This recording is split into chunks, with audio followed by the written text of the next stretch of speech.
So magandang gabi mga bok, what's up sa inyo? So today biyaheng biyaheng Aurora Province kami.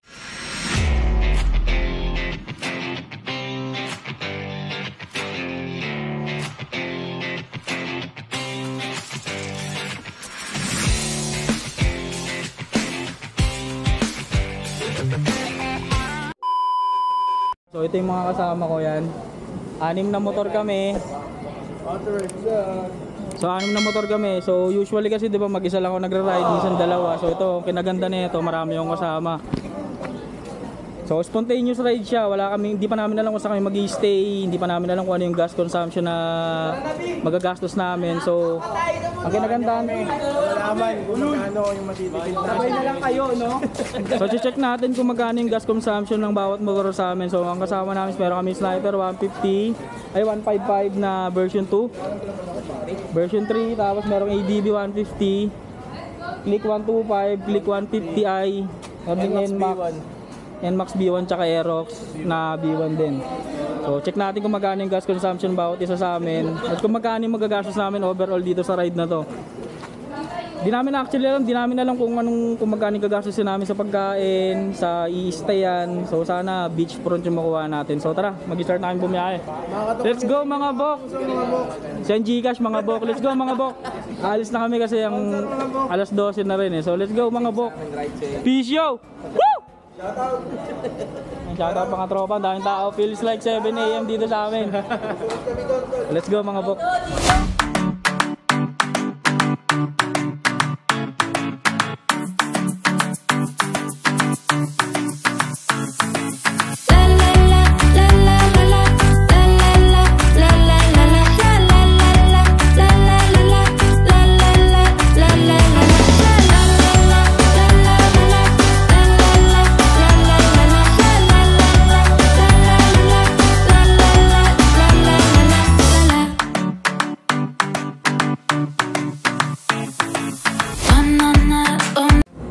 Ito mga bok, first stopover namin. Ano na ba ito bok? Gapan, Nueva Ecija na kami. So ito, kakain muna kami, mag-breakfast. Ano oras na? So mabilis namin nakuha yung yung Nueva Ecija. Parang lang, 2 hours lang natin nakuha. 2 hours lang namin nakuha. So mabilis yung biyahe namin. Ang bibilis nila eh, hindi ko sila mahabol. So ito, order muna kami makakain namin. So ito yung mga pagkain. Promote mo yung Mamshi's Eatery. So dito kami kakain sa Mamshi's Eatery. Dito siya sa Pan. Ano ni sabaw? Ay, nagano ka? Ito, naka-order na kami. Ito yung pagkain ko. Anong pangalan nito? Box? Estopado. Ano? Estopado. Hindi ko alam. Ano yung order mo? Bicol? Bicol ba? Ano? Bicol, pampainit, pampangang. Ayan, ito kami yung iba. So tara, kain muna kami. Let's go.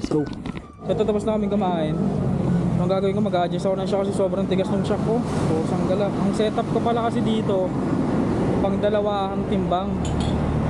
So kaya medyo matigas. So pag nalulubak, hindi nag-play ng maganda yung shock. So adjust ko na lang muna bago kami umalis. Tara. So ito mga bukang, dito na kami. Unang pagas namin sa Shell. Sir, anong lugar na po to? Rizal Nueva Ecija na kami. So ito yung unang pagas namin simula Quezon City. So try natin kasi 1 bar na lang ako eh. Yan, 1 bar na lang tayo. Sir, B-Power po. So papagas natin. So tatanungin din natin sila kung magkano yung unang pagas nila. So lahat kasi kami magpapagas na. So tara, try natin pagas natin.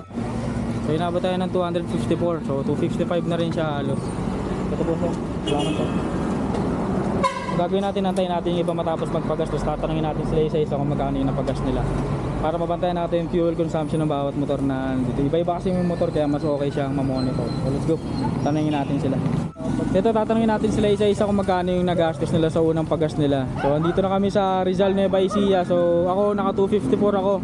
1 bar yung natira bago ako nagpagas. So ikaw, magkano pagas mo bok? 265 bok. 3 bars na tira sa akin. Ay, 2 bars pa lang. 2 bars pa siya. O, ano yun Click 150i. Tama no? First gas niya. Ikaw, magkano first gas mo? Ito. Nakapanggilid. Nakapanggilid, nakapipe. Naka-remap. Naka-remap. Hindi, ano na ako. Magkano ba kanina? 250. Tapos ngayon, 245. Oh, 245 siya ngayon. Kasi umalis siya, doon siya nagpa-full tank nung umalis kami. Kabok. Sniper 155. 250 nung unang biyahe. Ngayon, 250 ulit. 500. 500 na siya. Pangalawang pagas. Ikaw to, nakamagkano ka to unang pagas? Pero more than 250 kasi nakakuha ng Gatorade eh. Pag more than Dito? dito. 257. 257 dito, 257 yung ano naman to, NMAX B1. Ikaw Bok, magkano pagas mo una? Doon? Dito tsaka doon. Nung una, 450. Kasi sagad yun. Sasakyan eh. Oo, kasi malaki. Oo, malaki yung kasi ADB kasi yung gamit ni sir. Ngayon, nagpakarga ako. May kalahati pa. Nasa 240 lang. Diba, 240 tsaka 450. Grabe, solid yung gasolina. So yun yung unang pagas, di namin alam kung saan yung sunod namin pagas na ito. So yun yung unang gas consumption namin. So yung iba naka 500, yung iba si Kuya naka 600 plus na. Hindi, nakakaya na ako po. Nakaka 500 na rin. Kasi Ito. 2 rin ako kanina. Oo, kasi yung iba kasi bago kami umalis doon sila nagpagas. Eh, 2 bars din natin sa akin kanina. Pero matipid siya kung tutusin kasi ilang kilometro bago kami nakarating dito. Halos 150 plus na rin to kilometers bago kami nagpagas ng una. Lahat kami full tank umalis doon. So ito after nito, pahinga lang kami saglit tapos babiyahe na kami. Let's go. Sana maliwanag na. Makakapag-vlog na tayo ng maganda sa kalsada. Let's go mga bok.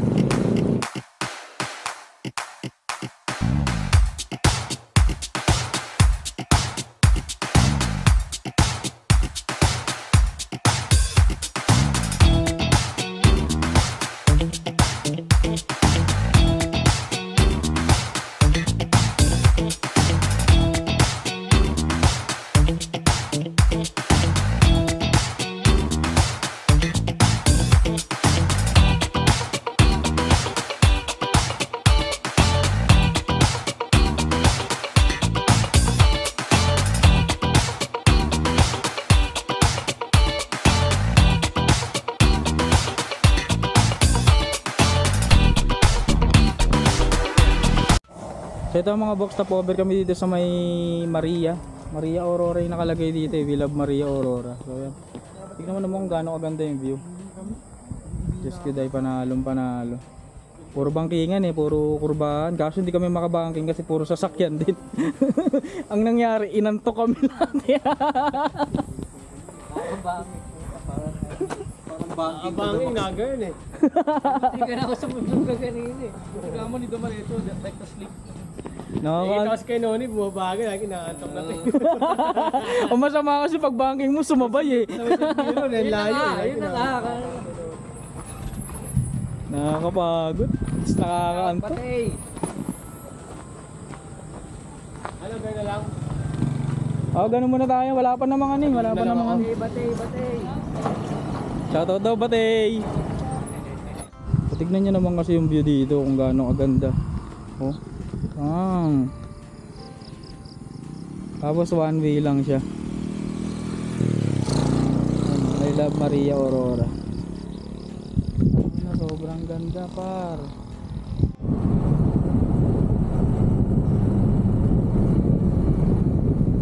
So where you wanna go? How much you wanna read? I'm a little bit, I'm a little.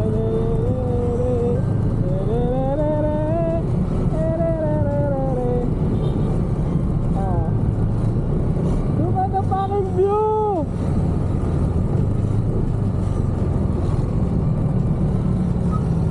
Tama na, deserve ko mag-selfie dito.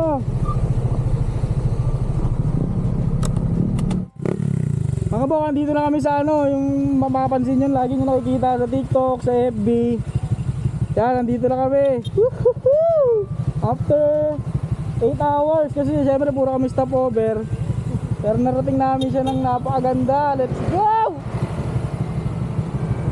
Sulit ang pagod! Woo! Pero ano ba mga 1 hour pa yung biyahe namin, 50 minutes pa papuntang Dinadjawan. Bungad pa lang to eh. Hindi naman naman gano'ng aganda. Negative. O tara, biyahe na ulit. Picture lang kami dito. Woohoo!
So ito mga bok, dito kami sa ano, dinadyawan na kami. Dito kami sa ano, Driftwood White Sand Beach Hotel Resort. So nakapag-canvas na kami. Ang kwarto is 2.5. May kasama na rin siyang extra bed kasi na-bargain namin si nanay. Meron din siyang double dick.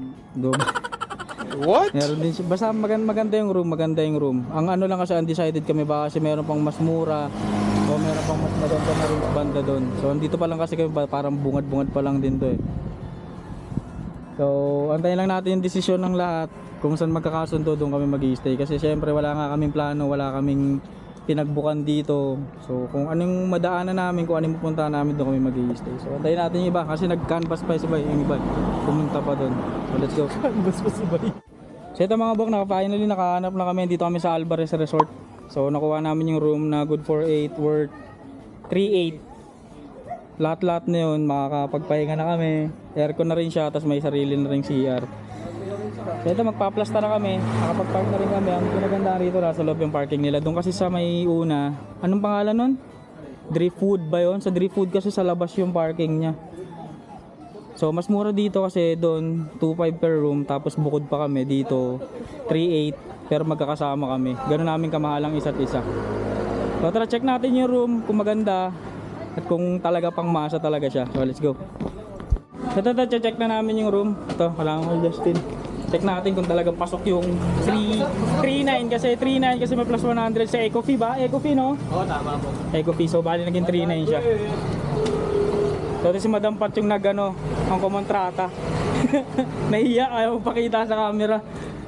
So dito kami sa room 7. So ito yung room.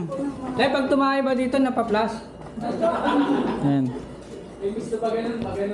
So 2 beds, tapos may kasama na siyang extra bed. Tapos ano pa kami, na request pa kami ng isa pang extra bed para magkasya kaming 8 dito. So bali 8 kami. Anong oras nagba-brownout? 8 kami, tapos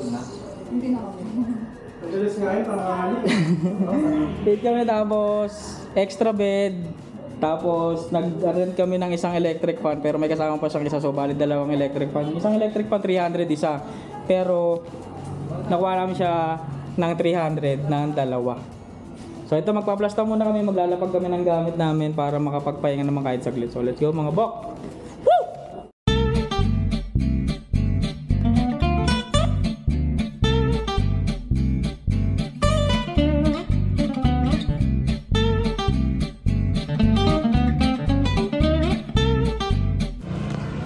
Ito, dito na kami sa labas kasi kakain muna kami. After na yung maglapag ng gamit dun sa room, dito kayo mag-order. Actually, tapat lang din yung, ayun yung pinaka-resort ko. So dito kayo mag-order, dadalhin nila atin dun sa function room nila. Tapos doon kami kakain kasi medyo hindi kasya rito eh. At least doon malawak, makakapag, alam mo yun, harap-harapan kayo. So tara, order muna kami ng ulam namin dito. Ayun na. Yung pagkain ko, Angela. Go, Team Beach. Go, kain na. So, dito si beachfront po. So, siguro pinakaibabayaran nyo lang talaga rito is yung ano, yung pinaka beachfront. Maganda man o hindi yung hotel na mapag-i-stayan nyo. Hindi ko lang kung naririnig nyo ako ah. Maganda man o hindi mo mapag-i-stayan nyo. Kung sobrang ganda man ng room o hindi. Ang pinakababayaran nyo talaga dito is yung beachfront. Lugar. Siyempre yung iba hindi naman yun. Meron mang beachfront mas mahal. So siguro ang kinaganda lang talaga dito is yun. Tsaka yung pinakababayaran nyo rito is yung beachfront.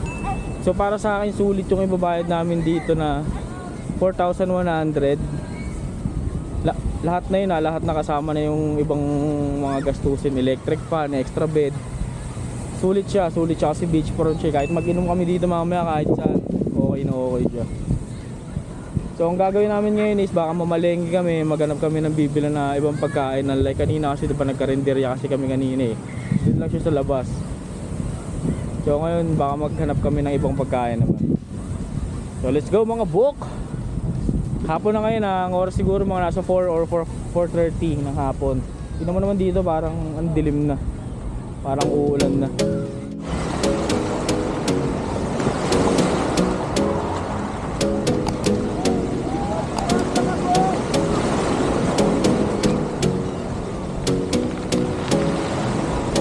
got me singing way oh, you look like a guy who could treat me right. Way oh, I take a chance, will you let me ride? Way oh, I could be the best thing in your life. Way oh, you got me singing way oh, you look like a guy who could treat me right. Way oh, I take a chance, will you let me ride? Way oh, I could be the best thing in your life. Baby, let's take a drive, take a drive. So yun mga bok, katas ka lang maligo. Nakakaya naman parang wala akong ginawa kasi may pagkain na nag-prepare na sila ng pagkain. So ang pagkain namin today is nagpasahin kami ng kanin, may hotdog, may itlog na maalat, sibuyas, kamatis, solid at may sausawan, meron ding liempo. Sarap! Tapos ano ito, bok? Tahong? May sabaw! Sipin mo yung taong ni Micah. So big shoutout dun kay Micah, kay Justin, kay Nico, tsaka kay Pasila yung nagkasikaso, sila yung namili. Sana libre! Libre ba to? May resibo yan. Ano to? Kaka-graduate lang ni Pat. Ay, congrats! Pat, ano man sabi mo? Uy, sagot mo ba lahat? Sagot niya daw ito mga bok kasi magpo-propose si Nicole. Na-pressure. Okay kayo. Pasumpo eh. So yan, kain na mga bok, let's eat. Tapos mag-chill na lang kami. So gabi na rin kasi dito eh. Yes, baka dito kami mag-inom sa ano, sa side na to. Yan. Wala akong ginawa. Nagligo lang ako, tapos nag-upload ako ng video. Pagkatapos kung mag-upload yun, tapos na sila. So big shoutout dito sa mga to. Maraming salamat sa inyo. Shoutout, diyan mo lang mga bok. So kain na mga bok, let's go.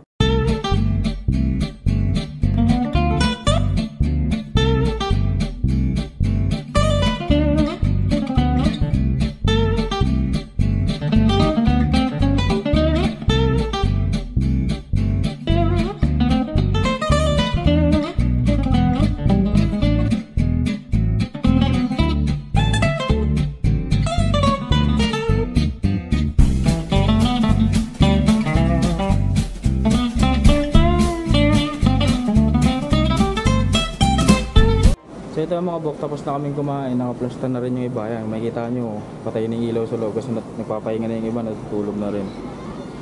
Ay, sulit, nakakapagod yung isang araw na to. Pero sulit yung pagod kasi tingnan mo naman, worth it naman yung napuntahan namin. Sobrang ganda ng view, sobrang solid ng kalsada, walang traffic. Ay, sana maulit to, sana maulit. Sana marami ulit kasama pag nagsunod na ride. So abangan nyo yung tomorrow, yung day 2. In 3, 2, 1, let's go.